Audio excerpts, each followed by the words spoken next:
صلى الله الله الله ما في قلبي غير الله الله الله نور محمد صلى الله الله الله لا إله إلا الله الله الله السلام علیکم ورحمۃ اللہ وبرکاتہ۔ حضرات محترم، آج ہم انشاءاللہ عز و جل اپنی اس مختصر سی ویڈیو میں حضرت ابو بکر صدیق رضی اللہ تعالیٰ عنہ کے بارے میں جانیں گے۔ اس سے پہلے بھی ہم نے کئی سارے ایپیسوڈز بنائے جس میں ہم نے حضرت ابو بکر صدیق رضی اللہ تعالیٰ عنہ کے بارے میں مفصل ان کی سوانح حیات کے بارے میں جانا۔ آج ہم انشاءاللہ عز و جل حضرت ابو بکر صدیق کی وہ باتیں جانیں گے، ان احادیث کے بارے میں جانیں گے جن کی روایت حضرت ابو بکر صدیق رضی اللہ تعالیٰ عنہ نے ہی کی ہے۔ مزید ہم آپ کے اقوال اور آپ کی نصیحتوں کے بارے میں بھی جانیں گے کہ آپ نے آخر کون کون سی نصیحتیں کی تھیں۔ ان تمام باتوں کو اس مختصر سی ویڈیو میں ہم جانیں گے۔ ویڈیو پسند ہے تو ویڈیو کو لائک کریں، شیئر کریں، اور اگر ہمارے محمدی چینل پر نئے آئے ہوں تو اسے ضرور سبسکرائب کر کے بیل آئیکن کو بھی ضرور دبائیں تاکہ اس طرح کی تمام انفارمیٹیو ویڈیوز آپ تک ضرور پہنچے۔ آپ سے گزارش ہے کہ ہمارے چینل پر جتنی بھی ویڈیوز ہیں آپ خود بھی دیکھیں، اپنے دوستوں، احباب، رشتہ دار اور ملنے جلنے والوں کو بھی شیئر کریں تاکہ زیادہ سے زیادہ لوگوں تک اللہ اور رسول کا پیغام پہنچے اور ثواب جاریہ کی صورت میں قیامت تک آپ کو اس کا ثواب ملتا رہے۔ حضرات محترم، امام نووی نے شرح تہذیب میں لکھا ہے کہ حضرت ابو بکر صدیق رضی اللہ تعالیٰ عنہ نے رسول اکرم صلی اللہ علیہ وسلم سے 142 احادیث روایت کی ہے۔ اس قلت روایت کا سبب باوجود اس کے کہ آپ کو صحبت نبوی میں تقدم کا شرف بھی حاصل ہے، یہ ہے کہ آپ رسول اکرم صلی اللہ علیہ وسلم کے بہت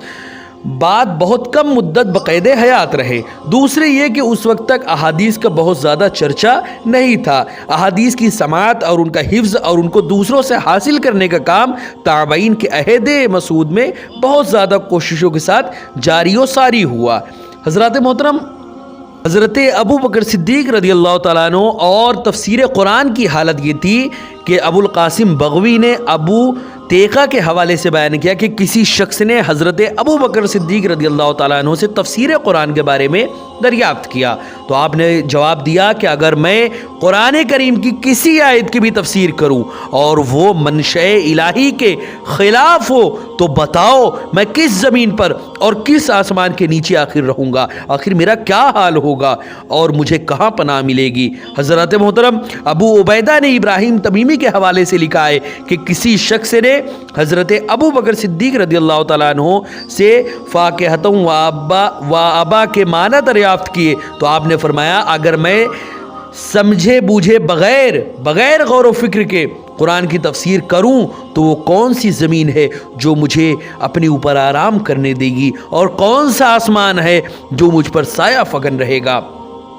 حضرات محترم، اسی طرح قرآن کے معنی کو بتانے میں بھی حضرت ابو بکر صدیق رضی اللہ تعالیٰ عنہ بہت زیادہ احتیاط کرتے تھے۔ بیہقی وغیرہ نے لکھا ہے کہ ایک بار حضرت ابو بکر صدیق سے کلالہ کے معنی کے بارے میں دریافت کیا گیا تو آپ نے فرمایا میں اس کے جو کچھ معنی دریافت کروں گا وہ میری رائے ہوگی، اگر وہ رائے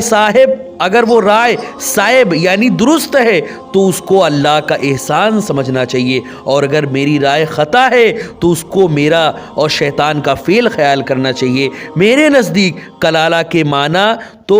ولد یعنی بیٹا اور والد ہیں۔ حضرت عمر رضی اللہ تعالیٰ عنہ نے اپنی خلافت کے زمانے میں ایک موقع پر فرمایا کہ حضرت ابو بکر کے کلام کی تردید کرنے سے مجھے شرم آتی ہے۔ ابو نعیم نے حلیہ میں اور اسود بن ہلال کے حوالے سے لکھا ہے کہ حضرت ابو بکر صدیق رضی اللہ تعالیٰ عنہ نے صحابہ کرام سے فرمایا کہ آپ لوگوں کو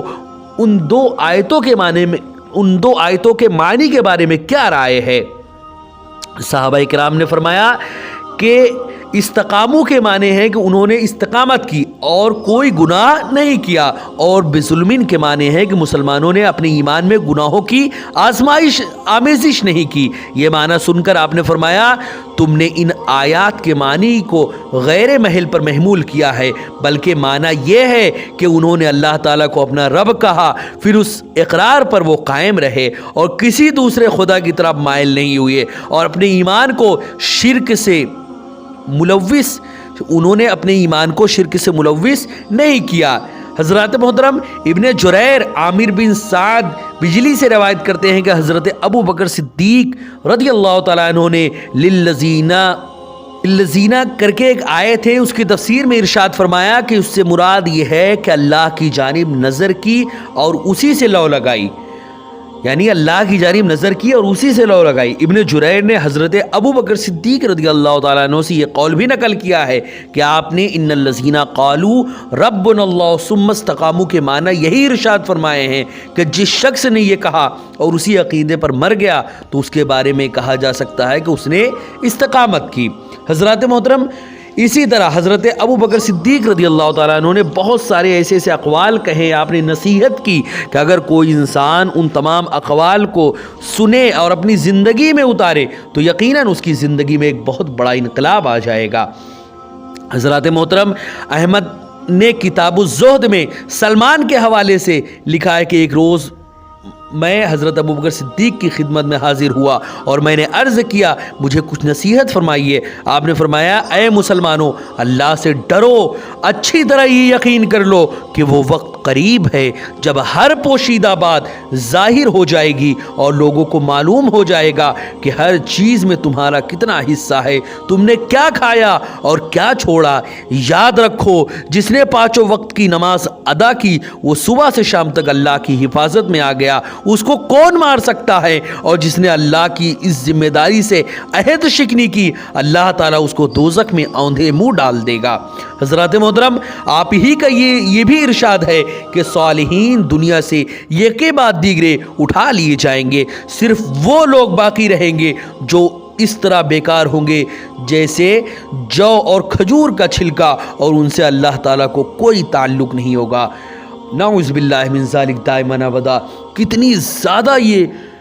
پیاری نصیحت حضرت ابو بکر صدیق نے کی تھی کہ وہ دور ان قریب آنے والا ہے کہ نیکوں کو اللہ رب العزت اٹھا لے گا اور دنیا میں صرف ایسے ہی لوگ رہیں گے جو دین میں جن کا کوئی بھی حصہ نہیں رہے گا، جو بالکل بھی دیندار نہیں ہوں گے، جو ہوں گے تو مسلمان لیکن اسلام سے ان کا کوئی لینا دینا نہیں ہوگا۔ حضرات محترم اسی طرح حضرت ابو بکر صدیق رضی اللہ تعالیٰ عنہ کا ایک قول یہ بھی ہے کہ آپ نے فرمایا زعفران اور سونے کی ملی ہوئی سرخیوں نے عورتوں کو ہلاک کر دیا۔ مسلم بن یسار نے حضرت ابو بکر صدیق رضی اللہ تعالیٰ عنہ کو یہ قول بیان کیا کہ مسلمان کو ہر کام کا بدلہ ملتا ہے، یہاں تک کہ ذرا سے رنج کا بھی، جوتے کے تسمے کے ٹوٹنے تک کا بھی، اور اس کو بدلہ ہر چیز کا ملے گا، اور مال کے گم ہو جانے اور پھر اس کی آستین سے مل جانے پر اس کا جو رنج ہوتا ہے اس کا بھی بدلہ اس کو ملے گا۔ حضرات محترم میمون بن مہران سے روایت ہے کہ ایک دن راستے میں ایک لمبے لمبے پروں کا کوا مردہ حالت میں پڑا ہوا ملا۔ آپ نے فرمایا خواہ کوئی بھی جانور مارا جائے یا کوئی درخت کاٹا جائے اس کا باعث اس کا اللہ کی تسبیح سے رک جانا ہوتا ہے۔ حضرات محترم بخاری نے کتاب الادب میں اور عبداللہ بن احمد نے زوائد الزہد میں سالجی کے حوالے سے لکھا ہے کہ انہوں نے حضرت ابو بکر صدیق رضی اللہ تعالیٰ عنہ کو فرماتے ہوئے سنا ایک بھائی کی دعا دوسرے بھائی کے حق میں جو محض اللہ کے لیے کی جائے ضرور قبول ہوتی ہے۔ عبداللہ بن زوائد الزہد میں عبید اللہ بن عمیر کے حوالے سے لکھا ہے کہ ایک دفعہ لبید نام کا ایک شاعر تھا، آپ کی خدمت میں حاضر ہوئے اور یہ مصرع پڑھا جس کا مطلب ہے خدا کے سوا ہر چیز باطل ہے، یاد رکھو۔ آپ نے فرمایا تم نے بالکل سچ کہا۔ پھر انہوں نے دوسرا مصرع پڑھا کہ ہر نعمت ضرور زائل ہونے والی ہے۔ یہ سن کر آپ نے فرمایا تم نے جھوٹ کہا، اس لیے کہ اللہ تعالیٰ کے پاس ایسی نعمتیں ہیں جو زائل نہیں ہوتی ہے۔ جب لبید چلے گئے تو آپ نے فرمایا کبھی شاعر کلمہ حکمت بھی کہہ دیا کرتا ہے۔ حضرات محترم حضرت ابو بکر صدیق رضی اللہ تعالیٰ عنہ نے ایسے اقوال کہے جو سراپا خشیت پر مبنی ہیں۔ ابو احمد حاکم نے معاذ بن جبل سے روایت کی ہے کہ حضرت ابو بکر صدیق رضی اللہ تعالیٰ عنہ ایک باغ میں تشریف لے گئے، وہاں اپنے درخت کے سائے میں ایک چھوٹی چڑیا دیکھی۔ آپ نے ایک سرد آہ بھری اور فرمایا اے چڑیا تو بڑی خوش نصیب ہے کہ تو درختوں سے اپنی غذا حاصل کرتی ہے اور ان کے سائے میں آرام کرتی ہے اور جہاں چاہتی ہے اڑتی پھرتی ہے، اس پر کوئی حساب کتاب نہیں ہے۔ کاش ابو بکر بھی تجھ جیسا ہوتا۔ ابن عساکر نے بہقی سے روایت کی ہے، جب کوئی آپ کی تعریف کرتا تو آپ فرماتے الہی تجھے میری بابت میرے نفس ذات کا زیادہ علم ہے اور میں اپنے نفس کو ان مداحین سے زیادہ جانتا ہوں۔ الہی مجھے ان تعریف کرنے والوں کے گمان کی طرح بنا دے، میرے بارے میں ان کا جیسا گمان ہے ایسا ہی مجھے بنا دے، اور میری ان خطاؤں اور لغزشوں کو بخش دے جن کا ان لوگوں کو علم ہی نہیں ہے، اور میرے بارے میں یہ لوگ جو کچھ کہتے ہیں اس کا مواخذہ مجھ سے نہ فرمانا۔ حضرات محترم، ابن سعد نے ابن سیرین کے حوالے سے لکھا ہے کہ رسول اکرم صلی اللہ علیہ وسلم کے بعد کوئی شخص بھی زمانے خلافت میں حضرت ابو بکر صدیق جیسا روب و دبدبہ والا نہیں ہوا۔ آپ کے بعد حضرت عمر رضی اللہ تعالیٰ عنہ بڑے روب والے تھے۔ حضرت ابو بکر صدیق کے سامنے اگر کوئی ایسا قضیہ آ جاتا جس کے بارے میں قرآن حکیم کی کوئی صریح حکم موجود نہ ہوتا اور نہ حدیث سے ایسا کوئی حکم ملتا، تو آپ اپنی رائے سے فیصلہ صادر فرماتے اور ارشاد فرماتے اگر میری یہ رائے درست ہے تو اس کو اللہ کی طرف سے سمجھو، اور اگر میری رائے غلط ہے تو اس کو میری جانب سے سمجھنا، اور میں اللہ تعالیٰ سے خواستگار معافی ہوں، اللہ سے معافی طلب کرتا ہوں۔ حضرات محترم، اسی طرح حضرت ابو بکر صدیق رضی اللہ تعالیٰ عنہ بہت بڑے خوابوں کی تعبیر بتانے والے تھے۔ سعید بن منصور سعید مسیب کے حوالے سے بیان کرتے ہیں کہ حضرت عائشہ رضی اللہ تعالیٰ عنہ فرماتی ہے میں نے خواب دیکھا کہ میرے گھر میں 3 چاند اترے ہیں، پس میں نے اپنا یہ خواب والد محترم حضرت ابو بکر صدیق رضی اللہ تعالیٰ عنہ سے بیان کیا۔ آپ سب سے بہتر تعبیر بتانے والے تھے۔ آپ نے تعبیر بتائی کہ تمہارا خواب سچا ہے، تمہارے گھر میں مخلوق سے دنیا کے 3 بہترین افراد دفن ہوں گے۔ جب رسول اکرم صلی اللہ علیہ وسلم کا وصال ہوا اور حجرہ عائشہ رضی اللہ تعالیٰ عنہ